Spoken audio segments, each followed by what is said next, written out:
All right, there he is. So we were looking at how Paul has now come to Jerusalem and everyone is receiving him.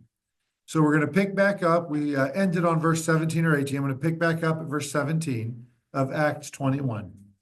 So in Acts 21:17, it says, "And when we were come to Jerusalem, the brethren received us gladly." So the church of Jerusalem were happy to see Paul and his companions. "And the day following, Paul went in with us unto James," so with Luke and his crew, "and all the elders were present." So that means all the church leadership of the church of Jerusalem were gathered together to have a conversation with Paul. There's something that needs to be discussed because Paul has been the talk of the town for some time. So in verse 19, it says, "And when he had saluted them, he declared particularly what things God had wrought among the Gentiles by his ministry." So Paul, he arrives in Jerusalem and he wastes no time reconnecting with the brethren in Jerusalem and wants to share with them what God is doing in the world of the Gentiles. Remember, God had appointed Paul a apostle to the Gentiles to take the message outside of Judaism to those around the Roman Empire, essentially. And he gives this full report how the Gentiles are converting to Christ across Turkey, across Greece, and everywhere he's gone. Now, the church in Jerusalem, they are in turn going to give him a report of what has happened since he destroyed the church in Jerusalem. Remember, everyone fled Jerusalem except the apostles. The rest of the church was gone. So as far as anyone would know, there'd be only about 10 people because Judas isn't there. Of course, they replaced him with Matthias, and now they had lost James, the brother of John, right? He had died from Herod. So he's going to tell them now how things are going on in Jerusalem. And of course, there's going to be, since Paul's not there persecuting the church, right? How have the rumors of Paul spread? So verse 20 and 21 says, "When they heard it," so they heard about what God was doing with the Gentiles, "they glorified the Lord and said unto him, Thou seest, brother, how many thousands of Jews there are which believe, and they are all zealous of the law. And they are informed of thee, that thou teachest all the Jews which are among the Gentiles to forsake Moses, saying they ought not to circumcise their children, neither to walk after the customs." There are so many churches I've been to in modern days that taught that once a Jew became a Christian, they got rid of all their Judaism, right? They stopped following the law. I don't find that in the New Testament. I find that all the Jewish Christians understood salvation was by faith, right, through grace. That was it. But they still continued to follow the commands of God to the Jews because God has special commandments, special rewards to the Jewish people. But people are out there spreading the rumor for Paul, saying that he's telling everyone that since Gentiles can be saved, Jews should just forget about their Judaism because they're too going to be saved. And they were right. If they forgot about their Judaism and they trusted only in the blood of Christ, they would be saved. But they would lose those special promises and blessings to the people of Israel, those who were faithful to God. That doesn't have to do with eternity in heaven. Eternity in heaven is only bought by Jesus Christ, by his blood on the cross. So they weren't wrong, but they didn't have a full picture. And Paul was not out there preaching to anyone to abandon Judaism. He was just telling the Gentiles that if you're saved, you don't have to become a Jew. That's the issue, right? So there was a big misunderstanding. And James comes to Paul along with all the elders, and he's like, "We want you to prove to all of these Jews who have now come to salvation since you've been gone, thousands upon thousands of Jews have accepted Jesus. But they think that you are leading people astray. So why don't you prove what you believe?" And we know that you believe Jews continue to follow the law, not for salvation, but they do continue to follow the law. And how is he going to prove it? By taking a vow. Now, this is likely the Nazirite vow. And when it comes to the Nazirite vow, it starts by having an offering. You have to have an offering offered for you. Now, do you guys think Paul didn't understand that Jesus was the final offering? He understood that. But obedience to the law doesn't change. They used to do offerings as a future picture of what Jesus would do, not knowing that. But now that Jesus has died, when offerings were still made, they're done as a memorial of what Jesus did. There's a big difference, okay? So in verse 22, James is telling Paul, he says, "What is it, therefore? The multitude must needs come together." All of these Christians, Jews, are going to come together, "for they will hear that thou art come. Do therefore this what we say to thee. We have 4 men that which have a vow on them. Them take and purify thyself with them." Go ahead and take the vow with them. "And be at charges with them, that they may shave their heads, and all may know that those things whereof they were informed concerning thee are nothing, but that thou thyself also walkest orderly and keepest the law." Don't let anyone tell you that Paul no longer followed the law. He did. He proves it here, right? So James is saying that he will prove himself a faithful Jew to all these doubting Christian Jews. And Paul will say that, Jews are to continue to follow Judaism, although salvation is only by faith in Christ. So James clarifies, he wants to make it clear that even though he expects Paul to keep the law, he doesn't expect a single Gentile to keep the law, because part of the crew that was traveling with Paul were Gentiles. You guys following me? Okay. So he tells them in verse 25, he says, "As touching the Gentiles which believe, we have written and concluded that they observe no such thing." They don't have to keep our law, save that they keep themselves from things offered to idols, from blood, from things strangled, and from fornication. They had made that back in Acts 15.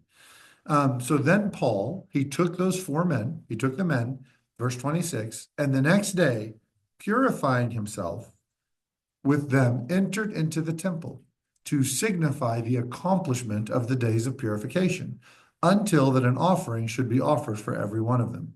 So he has to complete his Nazirite vow, go into the temple. Well, now he's got a problem, because all the Jews that hate Paul, guess where they're hanging out? In the temple, right? Now, he's not offering this animal for his sins. He's offering it as a thanksgiving offering, a peace offering, and he understands it's a memorial for what Jesus did. But it still was a command to them, right?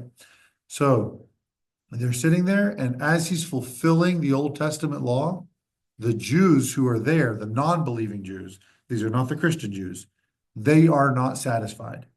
They want to see him arrested. But I want to point something out, and I'll get back to it in a moment. The reason he took the vow was why? To show all the believing Jews who would all be gathered together that he kept the law. So in the temple, there's not just the unbelieving Jews, but there's also the believing Jews. That make sense? Okay. So now let's go to verse 27. It says, "And when the 7 days were almost ended, the Jews which were of Asia, when they saw him in the temple, stirred up all the people," these are the unbelieving Jews, "and they laid hands on him, crying out, 'Men of Israel, help! This is the man that teacheth all men everywhere against the people and the law and this place. And further, he brought Greeks into the temple and has polluted this holy place.'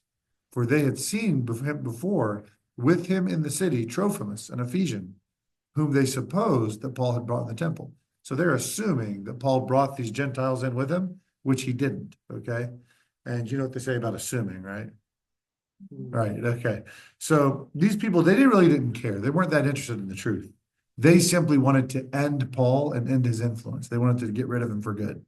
They saw the Christian faith as a major threat to Judaism, because the biggest converts that they were aware of in Jerusalem that were going to Christianity were Jews. They were believing in Jesus Christ, putting their faith in him. So they saw Paul as the face of it, and they said, "Oh, he's trying to get people to stop practicing Judaism," which was never done. The church never compelled people to stop practicing Judaism. So, but they would look for any excuse. And the funny thing about excuses is when you want one, you'll find one. If like for me, I may not want to exercise tomorrow. And if I want an excuse, guess how hard it is for me to find one? Not very, right? It's very easy when you want an excuse. And these people, they want an excuse to get rid of Paul, and they'll find a way to justify it, right? So the Romans, they actually allowed the Jews the authority to stone people if they went into their temple. And everyone knew this, right? If you go into the temple and you're not supposed to be there, the Jews have authority to kill you, right? So obviously, most people would avoid going in there. So Paul goes in, and technically, if he truly had broken some law, they could stone him there, right? So not exactly an exciting place. So they're going to find something they can accuse him of. So they make this accusation that he brought in this Ephesian, which they did not, which he did not. So, and then he works up all the Jews. And in verse 30, we read, and all the city was moved, and all the people ran together. They took Paul, they drew him out of the temple, and forthwith the doors were shut. And as they were about to kill him, tidings came unto the chief captain of the band that all Jerusalem was in an uproar. So things are getting pretty dicey. But remember, where are all the thousands of Christians that were Jews, the thousands of Christian Jews at this time? Far as we can tell, they ought to be there. How many people came to his defense? How many people were willing to speak up to try and protect him? Unfortunately, we don't see a single one that was willing to do it, right? And it's something to say, right? Whenever there's fear, shows people's true colors, right? So people start beating Paul. They're beating him up, and they're getting ready to stone him, right? And any moment, they're about to start throwing stones. But then, because no one would stand for Paul, I believe God used the Romans to stand for Paul because it wasn't his time yet, right? He sent the Romans to defend him. Verse 32, who immediately took soldiers and centurions and ran down unto them. And when they saw the chief captain and the soldiers, they left the beating of Paul. By the way, I believe Peter and James were probably there too. I don't know that, but I think, he told them to go there and we'll prove to everyone this. I assume they were there too. They left the beating of Paul. I don't know that though. That's just a speculation. Verse 33 says, then the chief captain came near and took him and commanded him to be bound with two chains and demanded who he was and what he had done. And some cried one thing, some another among the multitude. And when he could not know the certainty of the tumult, he commanded him to be carried into the council. So this chief captain is like, what is going on? What did you do? And everybody's arguing different things. Oh, we brought an Ephesian. Oh, no, he's just a bad guy. Oh, no, he's a Gentile. Oh, no. Nobody can get their story straight. So he takes him over to the castle, to the fortress of the Romans. And he says in verse 35, and when he came upon the stairs, so it was, that he was borne of the soldiers or carried of the soldiers for the violence of the people. For the multitude of the people followed after, crying, away with him. Now, I often wonder, Paul, whether he was at the crucifixion of Jesus. I don't know if he was. The Bible doesn't tell us. I think he probably was because the Pharisees were the biggest drivers in trying to get this guy crucified, right? Between the priests and the Pharisees, they really wanted to see Jesus killed. So I think, and he was also one of the students of one of the big wigs of the Pharisees. So likely the big wig of the Pharisees, right, actually sent him to go and witness the crucifixion of this man. And you think of the chants with Jesus, right?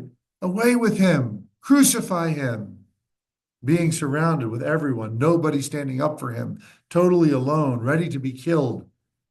I wonder about whether this event took him back to where he might have been the one saying, crucify him. Again, I don't know that. It's just things you think about, right? I just find it interesting there. And I believe if he was there and all that was true, he probably saw this as one of the greatest honors of his life, to be in a similar situation as Jesus, right? Despite the terror, I'm sure he was scared of being stoned. I'm sure he was hurt from being beaten. But he was like, wow, this is what my Lord went through. What an honor. Paul, according to church history, right, about being crucified, or Peter, excuse me, wants to be crucified upside down. So he's not killed in the same way as Jesus. So it was considered a great honor to suffer and die for Jesus. And today we run from that because we're embarrassed we might offend somebody. So we don't want to share the gospel with them. Totally different mindset, right? So anyways, he could have hid, by the way. Paul, as a Roman citizen, had the right to Roman protection. And he could have had an escort outside of Jerusalem and leave these people behind. But again, he didn't choose to. He didn't choose to. He wanted to talk to the people who wanted him dead.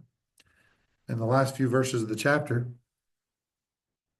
which is like the worst chapter ending ever, it says in verse 37, and as Paul was to be led into the castle, he said to the chief captain, may I speak to thee? Who said, canst thou speak Greek? He's amazed. Paul's an educated guy. He knows multiple languages. He says, and the general's like, wait a minute, aren't you that Egyptian, which before these days made an uproar and led us out into the wilderness, 4,000 men that were murderers? Like you led an uprising, didn't you? Paul said, no, I'm not an Egyptian. He says, I am a man which am a Jew of Tarsus, a city in Cilicia, a citizen of no mean city. And I beseech thee, suffer me to speak to the people. So he's saying, I'm a citizen of the city. And you don't become a citizen unless you're a Roman citizen, right? So he's saying, from Cilicia. He says, let me talk to the people, please. So again, because he's a Roman, this Roman general is going to allow him to do this, Roman commander. And then here we go, worst chapter ending ever. And when he had given him license, Paul stood on the stairs, beckoned with his hand unto the people, and there was made a great silence, and he spake to them in a Hebrew tongue, saying, see you next week. It's like, isn't it a terrible chapter end? But anyway, so that's where the chapter ends. And we're going to figure out next time we meet how exactly he goes. It's like, what was that old show? Same bat time, same bat channel. We'll see what happens. Will Joker get his man? No. Will these Romans protect Paul? Will Paul get away with it? Will the Jews all convert? Will we have another Pentecost moment? Or will they stay true to their course to keep him in prison? Tune in next week as we continue chapter 22. What's that? So verse 40 of chapter 21. So next time is chapter 22. That's the end of the chapter. It's not the end. It's not just like I'm not just breaking the chapter in half. It literally ends with a comma saying comma, and then the next chapter. So keep that in mind, and we'll pick up next time, guys. Thanks for sticking with me. God bless you, brother. We'll see you.